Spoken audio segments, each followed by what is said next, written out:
بسم الله الرحمن الرحيم. الحمد لله والصلاة والسلام على رسول الله ما بعد. السلام عليكم ورحمة الله وبركاته.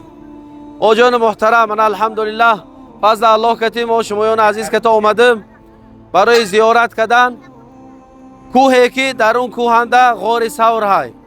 من کوهی که دیده استودید بولوشنده هنوز اتوبوس گذرد بینید بول کوهنده یک کرلیک چیزای نامش اسمی انا همونجا غار ثور های.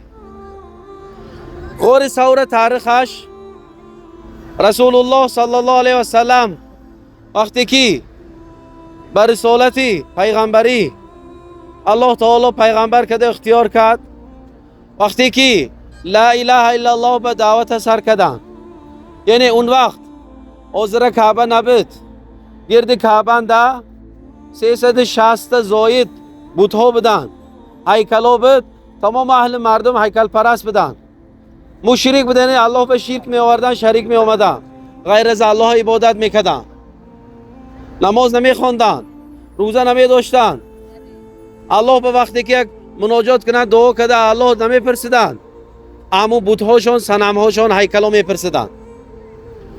وقتی که الله تعالی محمد رسول الله صلی الله علیه و سلم همچون پیغمبر کده گسیل کرد، پیغمبر ما اومدن این مردم گفتن ای مردم این خداهای درغانچه عبادت نکنید، این هیکلایی که دستشون هیچی نمی بیاد، نه شما میبینند، نه شما میشنوند، نه شما یاردم داده میتونند، این هیکله پرستش نکنید، اینها همش غنچه کنید.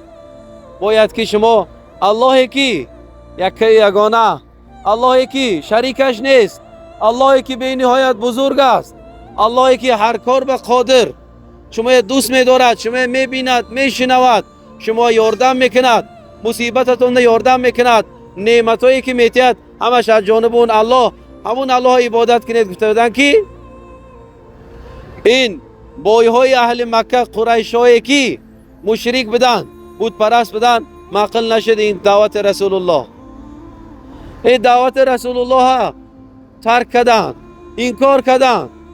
همچنان 13 سال رسول الله صلی الله علیه و سلم لا اله الا الله به دعوت کردن، یعنی یگانه الله عبادت کنید، یگانه الله به دعا کنید. گفته فقط دعوت، یعنی دعوتش فقط یگانه اسلام به عبادتش بود. لیکن هر روز دشمنی بود، هر روز ضرر بود. بینید که از پیغمبر پیش تمام اهل مکه پیغمبر رو دوست می داشت، محمد امین می گفتن، حتی همون حجر الاسود منسگنده رسول الله صلی الله علیه و سلم گفته شونه کده موندگی. دیگه بعد از پیغمبر شدن همشون گنده دیده موندن. تمام حرکتشون همین بود که دعوت اسلام بس کن، دعوت نکن دین اسلام با مون مخ هیکلام پرستش کنیم میگفتن. لیکن الله میگود و ما ینطق عن الهوا ان هو الا وحی یوحى. محمد صلی الله علیه و سلم از نزد خودش گپ نمیگود، اون وحی هایی که ما نازل میکنیم هوای شما میگود. حتی بوی ها هر روز مجلس میکردن که سعی کنیم که محمد این راهش گردونم.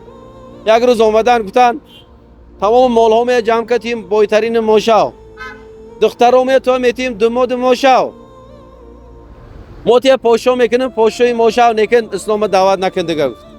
رسول الله صلی الله علیه و سلم قبول نکردن، چون که پیغمبری که الله اختیار کرده بود، الله این دین مبین حق که گسیل کرده بود، این دعوت بس نکردن.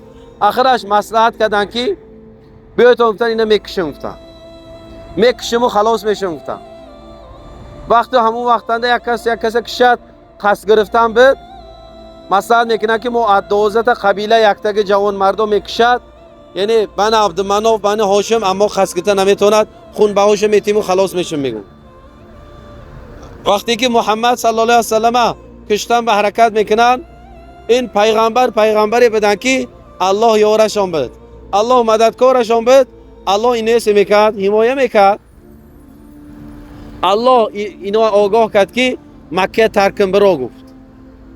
عایشه مادرم روایت میکنه که خانه مانده روزکش داده، میگه رسول الله آمدن، اونجا زن رسول الله نبودن، رسول الله آمدن. میگه پدرم که صحبت کرده، گفتن که آیا همراه من میشه سفر با؟ پدرم به اینایت خرسنش نکرد، نخواد که الله من اختیار کشد همسفری شما. البته روزی شدن، هر دو مصلحت کردن، گفتن شب برآمده میبرم.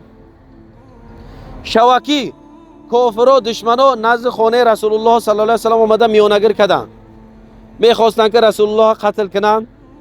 رسول الله حضرت علی جوگه خودشون بخواندن و او عدیریزه دیده شد نتو راست برآمده سوره یاسین خونخونام رفتن. وجعلنا من بین ایدیهم سدا و من خلفهم سدا فاغشیناهم فهم لا یبصرون. الان من آیت یاسین خونده خوک گرفته چند که برفتن شما اینها ندید. رسول الله از پیششون گذشته برفتن ندیدن اینها. آمدن ابوبکر صدیق کتی الان من غربه میبرم، غربه میبرم. تمام دشمنا عقب و کوفته میبیاد، تمام دشمنا اهل مکه همش میکواد که محمد میکشم گفته. 3 روز 4 روز الان غورنده میشنن. آخرش دشمنا کوفته تک در غربه میبیاد، تک در غربه میبیاد. اینها تک در غربه اومگنده بینید دو کس دوستشه. ابوبکر صدیق پیش غار در اومده میگه رسول الله استید میگون در اومده در نوع غوره دستای مبارکشون که تازه میکنن، جاهایی که خانه های ما رو گشتن بد لباسشون در رانده زیر میکنن. وقتی که دو دوست در اومده به حال ابوبکر صدیق خنده رسول الله صلی الله علیه و سلم خواشون میبرد سونشون ده. همین انده میگود یک سراغ مونده است ندیده، میگون پوچکشون کتی بنا میکنن. با همین چیز اومده یک خزنده شاید گشتم شاید مور باشد میگذد، همچنان بدنشون میسوزد. اوی نینکشون میبرد که رسول الله بیدار نشان نمیگیرن، رسول الله بیدار نمیکنه. آخرش او دیدشون روش اومد چکد بیدار میشه. صاحب من میگون چه گریه میکنید؟ گون ای برات وای میگون رسول الله میگون یک خزنده پوچکم گزید و چه من بیدار نکردید؟ گفت خو نوزنده بدید بیدار کدم نامد. میگون امروز ما بینید این بهترین انسان ما پدر مادر ما یک شب چند غربت ما کده بیدار میکنم، دود گفته بیدار میکنم، در زده بیدار میکنم، زنمو که جنگ کده بیدار میکنم، خیلی هنرمو کتی یک چند خوشونه میپرونم، یا که نصفای شب کوچه‌وانده میگردم پدر مادرمو بیدار تا من شما من شما پدر مادر به این نهایت بی‌پروایم. حتی بینید رسول الله بیدار نشافته به حالشونده بدنشون سوخت تا فرق سرم سوخت میگون هلاکن گفته بیدار نکردم. میگون وای به حال من شما که اینقدر معامله نابو و ماهای. رسول الله صلی الله علیه و سلم خیسته توف مبارکشون گرفته جای گزدگاه میمالن الله شفا میتیه. همین انده میگود دشمنا تک در غربه میبیاد.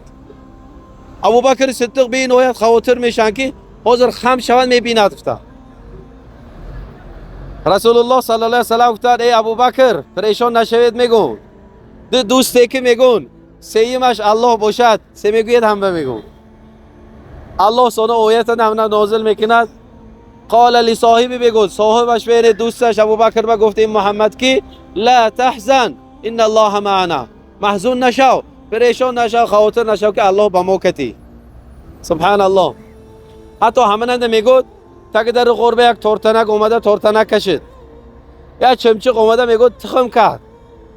تصور کنید هر یک انسانی که میبیند که تورتنک زیر کاگی چمچق تخم کاگی خیال میکند که اینجاش که در اومگین جای پیشینه دشمنا تک دور غار گشته برفتن. این گونه الله تعالی دوستای خودش حمایت کرد غورنده. این گونه راهشون داد آگاه کرد. بینید یک چند فایده ای که ما اینجا میگیریم الله تعالی از دشمنی کشتنش رسول الله مخبر کرد. پیش چشماشون گذشته برفت چشماشون کور شد ندید. پیش تک در غرب آمدن تورتنک یک وقتنده تورتنک کشید چمچق آمده تخم کرد. یعنی الله تعالی این دو دوست در این غار حمایت کرد. و بینید محبت ابوبکر صدیق به رسول الله و محبت رسول الله به ابوبکر یادگارشون چقدر محبت کردی معامله میکردن. امروز ما یادگار ما معامله بین و درشت ما های عدم گام میزنم، غیبت میکنم، تهمت میکنم، دروغ میگویم، یادگار ما خواخ کتی میبینیم. ما باید این دو تا دوست عبرت گرفتن ما در کار کی یادگار تبسم کده معامله کنم. بعد از همین اسما دختر ابوبکر صدیق شواکه ها اومده هم جنده اوقات داده میبرفتن. آخر رسول الله صلی الله علیه و سلم چهارم روز میگفت فرد اومده سوی مدینه منوره روان شدن. این بود کمتر تاریخ غار ثور. انشاءالله این یک کلیدش شده دادم من خانه ها رفته کتوی یک شده بد کنید که کتابان در اینترنتون به نهایت بسیار نوشتگی. شیخ نورالدین خالق نظر مفتی ما به نهایت درباره این اینترنت در شروع شرح دادگی آینده انشالله بد میکنید. الله تعالی این صحبت هر یکم فایده گرداند انشالله. همه اتوبوس خودش به سر شود. السلام علیکم و رحمت الله و برکاته.